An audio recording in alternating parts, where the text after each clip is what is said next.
All right, today we're going to unpack a story, and it's a really big one. It claims to be nothing less than a lost chapter of human history and a brand new map of the cosmos itself. So, where does a story like this come from? Well, get this, a collection of messages supposedly received from other dimensions using technology. So, let me ask you something. What if you could get a phone call or maybe a text file on your computer, but it's not from a friend down the street? It's from a being in a totally different dimension. I mean, that's the wild premise of the material we're looking at today. This idea of a new kind of communication that claims to cut right through all the static. Okay, so this method actually has a name. It's called Instrumental Transcommunication, or ITC for short. And what it means, according to the source material, is using our everyday modern tech, computers, phones, radios, to get messages straight from spirit worlds. But here's the kicker. The key claim is all about purity. See, with traditional psychic channeling, the idea is that you get maybe 20% pure info and 80% is the psychic's own filter. Well, ITC supposedly flips that completely on its head. We're talking about 80% pure, unfiltered information coming through. All right, first up, a new map of reality. We're going to try to understand the cosmic structure. Because, look, to make any sense of the forgotten history we're about to get into, we first have to understand the map of reality that it all comes from. You can kind of think of it as the operating system for the entire cosmos, at least as it's described in these messages. So the foundational idea here is a multi-layered reality. And the source actually gives a pretty good analogy. Think about radio signals. You've got all these different stations broadcasting in the very same space, right? But they're on different frequencies, so they don't interfere with each other. Well, the claim is that different universes and dimensions are just like that. They're superimposed right on top of us, but they stay totally separate because they vibrate at different rates. Now, to make this whole thing a little easier to get our heads around, the beings who sent these messages supposedly broke reality down into 7 levels. So you've got us here on Earth at level 1. Then you have level 3, which is described as this paradise afterlife world. They call it Eden or Marduk, and it's where most people apparently go when they pass on. Then way, way up at level 7, there's a dimension of pure spiritual light. And beyond even that is what they simply call the source. So, what exactly is the source? Well, according to these messages, it's not a personified God like we usually think of. It's everything, the totality of existence itself. And because of that, direct communication is supposedly impossible. The source doesn't talk, it creates. But, and this is interesting, they say that heartfelt prayer can mobilize these powerful intermediaries who can respond. So the really crucial idea here isn't about talking to God, but about realizing that we are all an intimate part of it.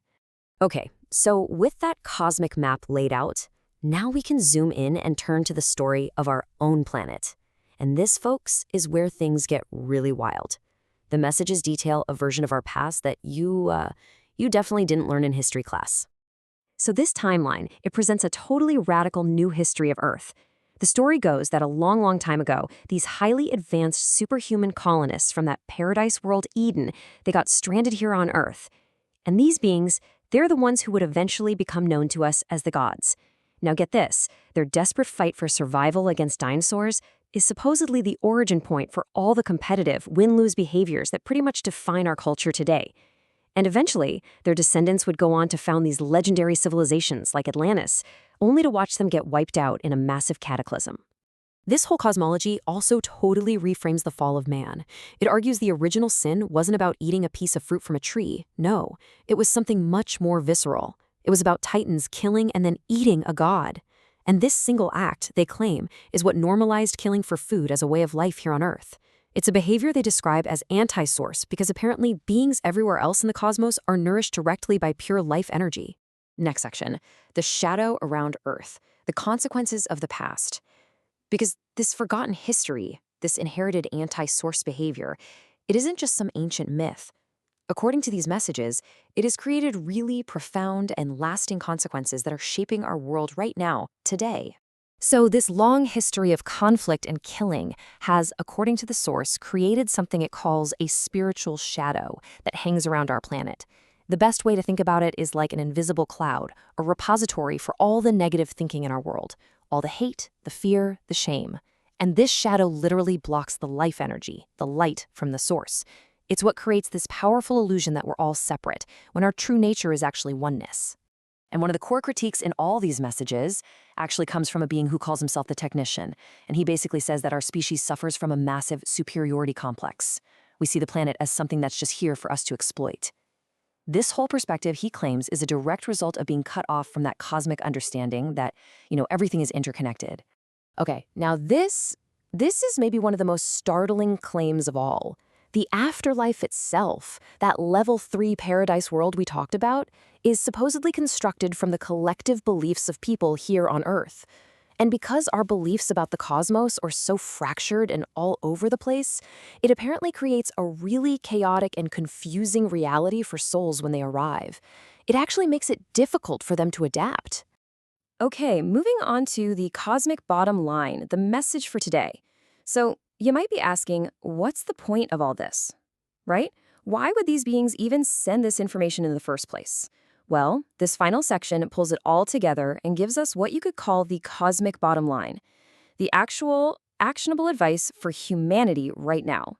So, a group of very advanced beings called the Seven supposedly delivered a set of core principles. And they aren't some complex doctrines or anything. They're just fundamental values.